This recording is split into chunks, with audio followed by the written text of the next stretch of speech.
Pernah kepikiran nggak sih gimana caranya lembaga survei bisa memprediksi hasil pemilu cuma dengan nanya ke beberapa ribu orang? Padahal yang milih jutaan. Nah, disitulah keajaiban statistik bekerja. Ini adalah ilmu yang memungkinkan kita memahami dunia yang begitu luas hanya dari sepotong data kecil. Oke, mari kita bedah sama-sama. Nah, ini dia nih pertanyaan intinya. Gimana mungkin data secuil bisa menceritakan kisah yang akurat tentang gambaran besarnya? Jawabannya tuh ada di sebuah proses keren yang namanya inferensi statistik. Dan inilah yang akan kita dalami bareng-bareng. Oke, sebelum kita lanjut lebih jauh, ada dua istilah kunci yang wajib banget kita pahami. Kita harus bisa bedain mana yang namanya populasi, yaitu seluruh kelompok yang pengen kita ketahui, dan mana yang sampel, yaitu sebagian kecil yang kita amati langsung. Coba deh, bayangin populasi itu ibarat danau yang gede banget. Kan nggak mungkin kita menguji setiap tetes airnya. Jadi, apa yang kita lakukan? Kita ambil segelas air, nah inilah sampelnya, buat dianalisis. Tentu saja kesimpulan kita soal danau itu cuma akan akurat kalau segelas air yang kita ambil benar-benar mewakili keseluruhan danau itu kan? Nah, tujuan akhirnya apa? Generalisasi. Kita mau apa yang kita pelajari dari sampel yang kecil ini bisa kita terapkan ke seluruh populasi. Dan ini cuma bisa terjadi kalau sampel kita itu ibarat versi miniaturnya populasi. Makanya teknik pengambilan sampel itu jadi krusial banget. Coba lihat bedanya di slide ini.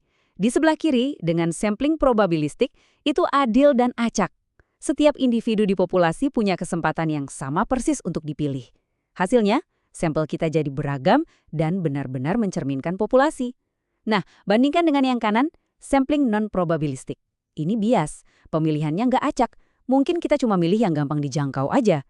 Kalau kita cuma nanya ke kelompok yang itu-itu aja, ya jelas kesimpulan kita soal seluruh populasi bakal ngaco. Oke, sampel yang bagus dan representatif udah di tangan. Terus gimana? Gimana kita ngukur ketidakpastian dari sampel ini? Nah, disinilah probabilitas masuk ke panggung. Anggap aja ini alat ukur matematis yang kita pakai buat ngukur peluang dan narik kesimpulan yang cerdas dari data kita. Gampangnya gini, probabilitas itu skor kemungkinan, skalanya dari 0 sampai 1. Kalau skornya 0 artinya mustahil, nggak mungkin kejadian deh kayak matahari terbit dari barat. Kalau skornya 1 itu artinya pasti terjadi.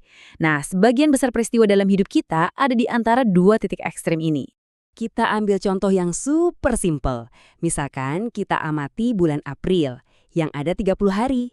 Ternyata 12 hari di antaranya itu hujan. Nah, probabilitas hujan di bulan April berapa? Gampang, tinggal 12 dibagi 30. Ketemunya 0,4 atau 40%. Sesimpel itu. Probabilitas itu nggak cuma dari data pengamatan langsung, tapi bisa juga dari teori. Contoh klasiknya adalah kurva normal ini yang nunjukin sebaran skor IQ. Area di bawah kurva ini nunjukin probabilitas. Area paling gede di tengah itu berarti kebanyakan orang, sekitar 68%, punya IQ antara 85 sampai 115. Ini nunjukin kalau skor rata-rata itu jauh lebih mungkin terjadi ketimbang skor yang ekstrim. Nah, sekarang kita masuk ke jantungnya pembahasan. Anggap aja uji hipotesis itu kayak ruang sidang buat sebuah klaim. Kita nggak langsung percaya sama sebuah ide, kita adili dulu idenya dengan data sebagai barang bukti. Dan probabilitas yang barusan kita bahas, anggap aja dia hakimnya yang menentukan seberapa kuat bukti kita. Setiap sidang statistik ini selalu ngikutin 4 langkah formal. Kita mulai dengan menyatakan klaimnya apa, lalu bikin rencana gimana cara ngujinya, terus kita analisis buktinya, dan terakhir kita sampai pada putusan. Yuk kita bedah satu persatu. Hipotesis 0 atau biasa disingkat H0, ini adalah posisi defaultnya. Ini persis kayak asas praduga tak bersalah di pengadilan. Terdakwa dianggap nggak bersalah sampai terbukti sebaliknya. Nah, di statistik juga sama.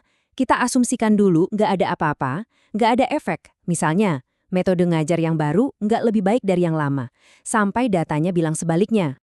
Nah, lawannya adalah hipotesis alternatif. Ini adalah argumennya si jaksa atau si peneliti. Inilah klaim yang menantang kondisi yang ada. Si peneliti berharap bisa ngumpulin cukup bukti buat mendukung hipotesis yang satu ini. Jadi, dengerin baik-baik ya, ini poin penting banget. Kita itu nggak pernah membuktikan klaimnya si jaksa itu benar. Justru sebaliknya, kita cuma mau lihat apakah bukti data yang kita punya itu cukup kuat buat menolak asumsi awal si praduga tak bersalah tadi. Ini cara berpikir yang agak kebalik, tapi sangat fundamental. Tapi, yang namanya juga pengadilan, putusan itu nggak selalu 100% benar. Ada risiko salah. Nah, di statistik, ada 2 tipe kesalahan spesifik yang bisa terjadi, yang kita sebut galat atau error. Coba kita bedah tabel ini ya. Fokus ke kolom pertama. Kenyataannya, H0 itu benar, alias si terdakwa tidak bersalah. Tapi, keputusan kita malah menolak H0, alias menghukum dia. Nah, ini namanya galat tipe 1, kayak menghukum orang yang nggak bersalah. Fatal kan? Sekarang lihat kolom kedua. Kenyataannya, hak alternatif yang benar, alias si terdakwa bersalah. Tapi, kita gagal menolak H0. Artinya kita membebaskan dia. Ini galat tipe 2, sama aja kayak ngebebasin penjahat. Tentu tujuan kita adalah 2 kotak lainnya, di mana keputusan kita sesuai dengan kenyataan. Oke, kebanyakan teori nih kayaknya. Biar lebih nempel di kepala, yuk kita lihat gimana semua ini bekerja di dunia nyata. Kita ambil studi kasus sederhana, mengevaluasi apakah nilai siswa udah memenuhi standar kelulusan.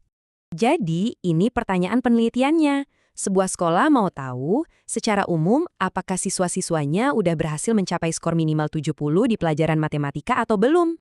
Oke, kita kumpulin bukti. Kita ambil sampel acak 25 siswa. Terus kita hitung rata-rata nilai mereka. Ternyata hasilnya 67.